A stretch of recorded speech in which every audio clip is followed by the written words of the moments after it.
Okay, so today we are going to discuss about finite automatons or finite automata. And there are two types of automatons, deterministic and non-deterministic. So here's an example of an automaton.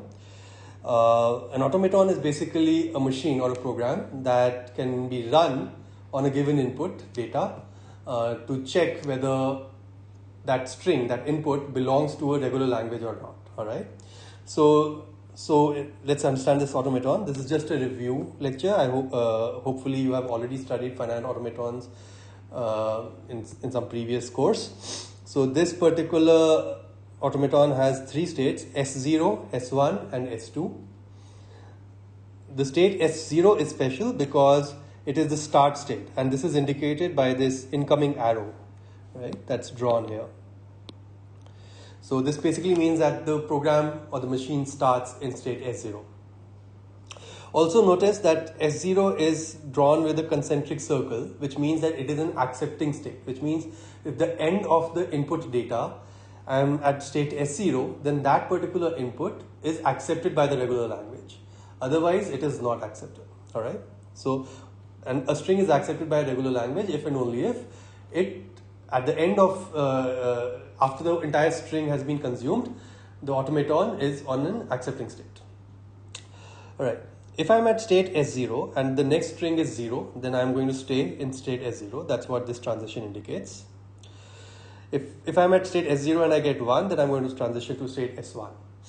If I'm at state S1 and I get 0, then there is no outgoing transition, which basically means that it's going to transition to some special error state. All right, which means that this string is not accepted by the regular language. On the other hand, if I'm at S1 and I get 1 as my next character, then I'm going to transition to S0. Similarly, if I'm at S2, so actually this is not what I originally intended. So let me just redraw this automaton slightly better. So let's assume that this is a 0. Okay. So now if I'm at S1 and I get a 0, then it's going to come back to S0. If I'm at S1 and it's a 1, then I'm going to go to S2. If I'm at S2 and I get a 0, then I'm going to come back to S1. And if I get a 1 on S2, then I'm going to stay on S2. Now this is an automaton, and we can run this on some input string to see if that input string belongs to the regular language or not. Let's take a couple of examples. So let's say there is the input string 00. 00 is going to start on S0. The first character is 0, so it's going to stay in S0. The next character is also 0, so it's going to still stay in S0. And indeed, we have reached the end of the input, and we are at S0. And so S0 is an accepting state, and so 00 belongs to the regular language represented by this automaton. Now let's take another string. Let's say it's 01. So once again, I started at S0. The first character is 0, so I remain at S0. The next character is a 1, and so I transition to S1. Now this is the end of my input, and I am at S1. And S1 is not an accepting state, and so 01 is not accepted by the regular language represented by this automaton. Now also notice that this automaton is a deterministic automaton. All right. Why is this a deterministic automaton? Because at any state, for any input character, there is only one possibility. Right. For example, if I'm in S1 and I get a 0, there's only one possibility. I'll just move to S0. Right. There is a larger category of automatons which have non-determinism. So they could either move to S0 or S1, and we'll see an example.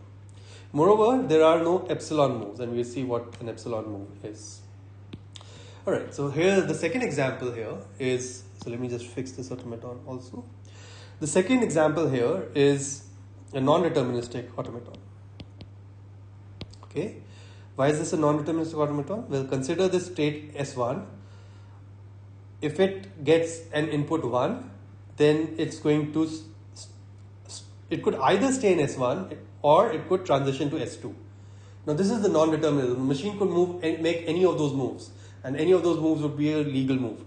And so such an automaton is called a non-deterministic automaton.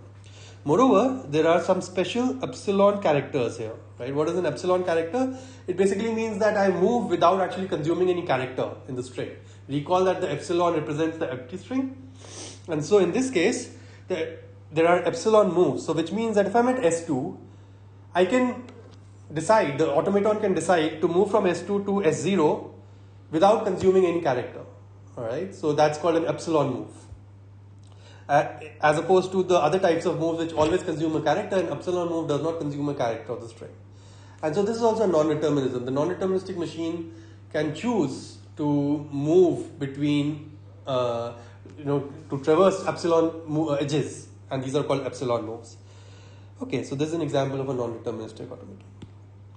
Okay, so this is a result in theoretical computer science that the language accepted by a deterministic finite automaton, so DFA, deterministic finite automaton, and an NFA, which is the non-deterministic finite automaton,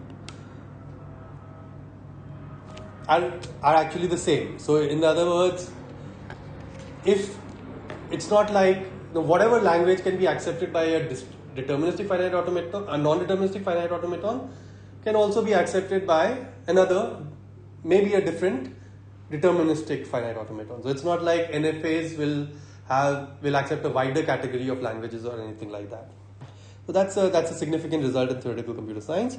Moreover, the languages that can be accepted through these finite automatons, deterministic or non-deterministic, are exactly the category of regular languages.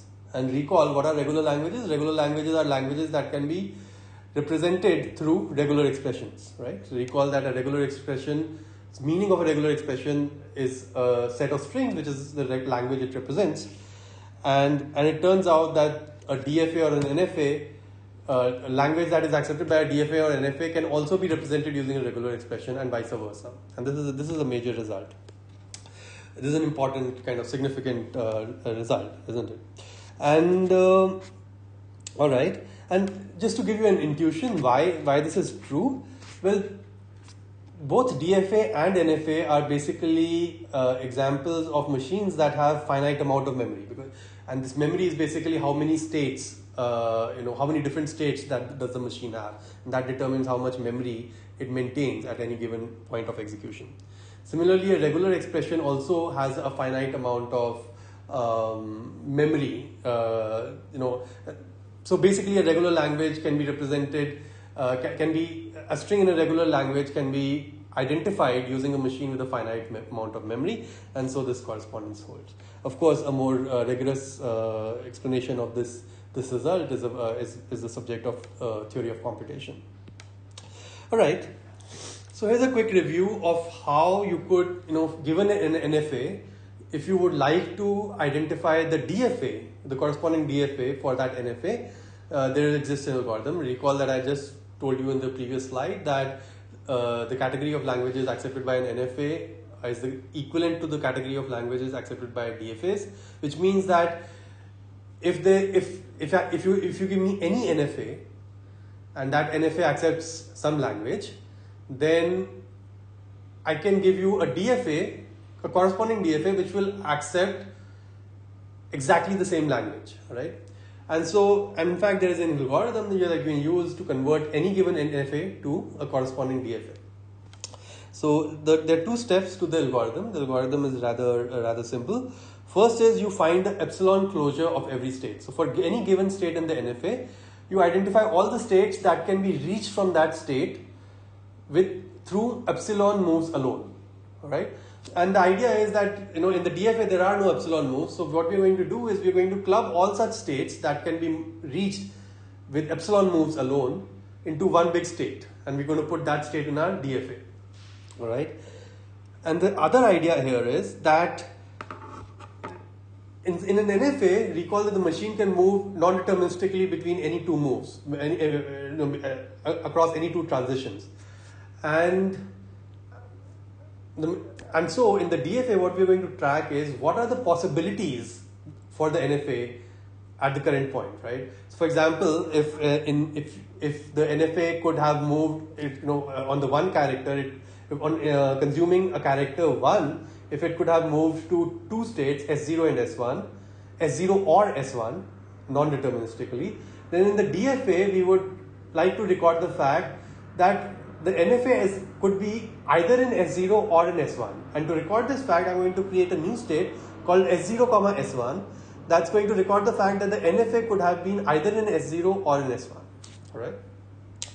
And once I do that, then it becomes easy to identify how to draw the edges. I'm just going to show you an example of how to convert an NFA to a DFA. Running through this example is only intended to kind of show you how this algorithm works. Also, the point of this exercise is only to show that any NFA can be converted to a DFA because they have equivalent power in terms of what they can recognize. Of course, a more detailed discussion of this is a subject of theory of computation. So here's an NFA. It starts at state S0. If it consumes 0 or 1, then it could either remain in S0 or transition to S1. If it is at S1 and it consumes a 1, then it transitions to S2, which is also an accepting state. Further, from S2 it could have an epsilon transition to S1.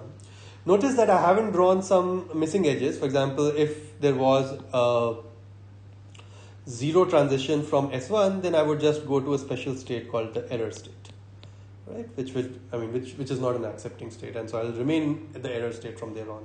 And so the error state, you just remain in the error state for all the further inputs, and basically means that this string is not accepted. But I'm not drawing such edges just for simplicity. All right. So if I want to convert this NFA to a DFA, my first job is to identify the epsilon closure.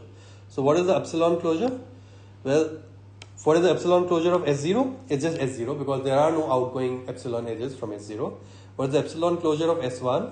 It's just S1. What's the epsilon closure of S2? Well, it's S2 and S1, right? Because if it's in S2, it could non-deterministically just choose to go to S1 whenever it likes. All right. So I'm going to do that. So we're going to have states S0, S1 and S2, S1. But let's start from the beginning. So this is S0. So at the very beginning, if I have not consumed any character, then the NFA is going to be in state S0. And there's no other possibility, right? Because there's only one start state in the NFA. So even in the DFA, we're going to be only in state S0. Now, if I get a 0 on while I'm in S0, then I could either move. Then there's only one possibility actually, and so I'll remain in S0. And so in the DFA, I'm just going to draw this edge from S0 to S0 on input 0. Now, if I get a 1 on state S0, then I have two possibilities. I could either remain in S0 or I could transition to S1. So to represent this fact, recall that I'm going to have a state called S0, S1, which represents that the NFA could be either in S0 or in S1. And I'm going to say that if I get a 1 while I was in state S0, then I'm going to transition to the state S0, S1. Okay. Now let's continue. If I'm in state S0 or S1 and I get a 0, then what happens? Well, if I am in state S1 and I get a 0, I don't go anywhere, which basically means I go to the error state, which I'm not interested in drawing. But if I am in state S0 and I get a 0, then I stay in state S0. So if I'm in state either S0 or S1 and I get a 0, then the only possibility after this is actually in the NFA is going back to S0 because I couldn't remain in S1 anymore. Alright. Now if I'm in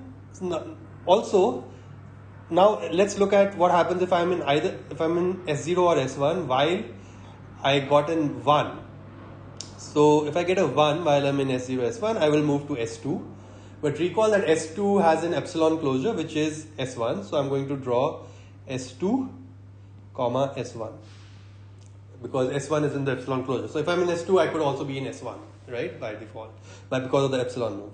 Further, because S2 is an accepting state, S2, S1 will also be an accepting state. So if any of the states in D is an accepting state, then we're going to consider that an accepting state. All right. And now if I'm either in S0 or in S1, then if I get a 1, then if I'm in S0 and I get a 1, then I would stay in S1. Alright, so from S1, if I get a 1, if I was in S0 and I get a 1, I would have stayed in S1. If I am in S1 and I get a 1, then I would have transitioned to S2, and that's almost like saying that I could have been either in S1 or in S2 because of the epsilon. So overall, if I'm either in S0 or in S1 and I get a 1, then I would be either in S1 or in S2. Okay, and that's it. So this is the DFA. And so this is the DFA for the NFA that we just saw.